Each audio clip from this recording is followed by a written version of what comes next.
Welcome to March 20th, 2026. The Singularity is designing its own silicon. Vercor announced Design Conductor, an AI agent that autonomously built a 1.5 GHz Linux-capable RISC-V CPU from concept to tape-out-ready GDS2 in 12 hours, compressing a quarterly engineering cycle into a lunch break. The algorithms feeding those chips are compressing fast.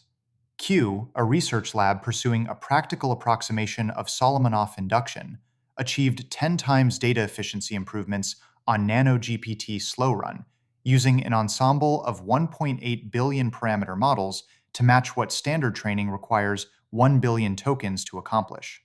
Even pre-training data is being rethought. MIT researchers showed that sequences generated by neural cellular automata transfer efficiently to natural language modeling, hinting that life syntax and languages syntax share a deeper computational substrate. The mathematical frontier is yielding too. DeepMind used AlphaEvolve to establish new lower bounds for 5 classical Ramsey numbers, a problem Erdős himself called hopeless. And to measure this acceleration, Math Inc. launched Formal Qualbench to benchmark autoformalization against graduate qualifying exams in Lean. The tools are becoming autonomous collaborators that work while you sleep. Anthropic added asynchronous event channels to Claude Code, letting MCP servers push CI results, chat messages, and alerts so Claude can react while users are away. OpenAI revealed it has begun monitoring its own internal coding agents for misalignment, proof that the recursive loop now demands recursive oversight. OpenAI also acquired Astral, a Python developer tool startup, extending its push into the coding stack.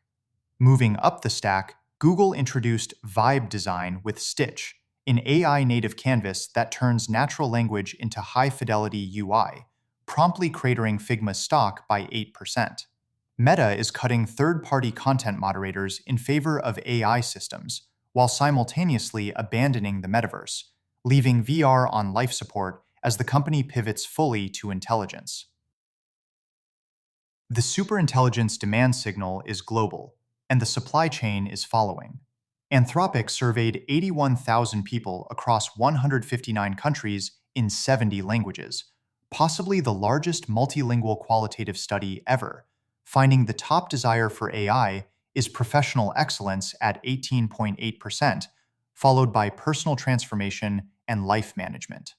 To deliver at scale, Anthropic is in talks with Blackstone and Hellman & Friedman to form an AI consulting joint venture, modeled on Palantir's deployment playbook. The business model of expertise is being rewritten. PwC's US boss warned that partners who resist AI will have no place at the firm, converting tax and consulting into subscription AI tools without a human in the loop.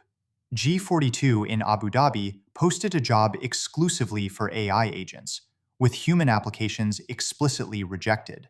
DoorDash launched Tasks, letting Dashers earn by photographing dishes and recording tasks, turning gig workers into the sensory organs of the machine learning stack. The physical world is being reorganized at every altitude. Waymo's fleet has logged 170 million miles, with 92% fewer serious injury crashes than human drivers. And Uber is investing $1.25 billion in Rivian to deploy 50,000 robotaxis. Alphabet's X spun out Honori with $26 million to untangle permitting for buildings and data centers. Jeff Bezos is raising $100 billion to buy manufacturing companies and automate them with AI, while Britain considers mandatory labels on AI-generated content. The fight for electrons is rewriting the map. China is helping Cuba capture solar energy, as a US oil blockade creates the island's worst energy crisis in decades, with Chinese-backed solar parks supplying about 10% of Cuba's electricity. Jensen Huang, looking past terrestrial thermal limits, outlined NVIDIA's plans for data centers in space, noting that cooling via radiation just requires large surfaces, and quipping that there's a lot of space in space. We are editing life's source code and preparing new worlds for it to run on. Kathy Tai launched Origin Genomics to advance precision germline gene correction and mitochondrial replacement therapy stateside. NASA revised its Artemis plans to give SpaceX's Starship the role of propelling astronauts to lunar orbit, reducing Boeing to a supporting player, as NASA targets a 2028 lunar return. Researchers proved that potatoes can grow in simulated lunar soil, vindicating Mark Watney, albeit with generous help from terrestrial compost. The faster intelligence scales, the harder it gets to ignore the question of who scaled first. The White House has registered aliens.gov amid its executive order to declassify UAP and NHI information, with the deputy press secretary replying with an alien emoji and the words, "Stay tuned." Intelligence that designs its own substrate has no natural predator, only natural questions.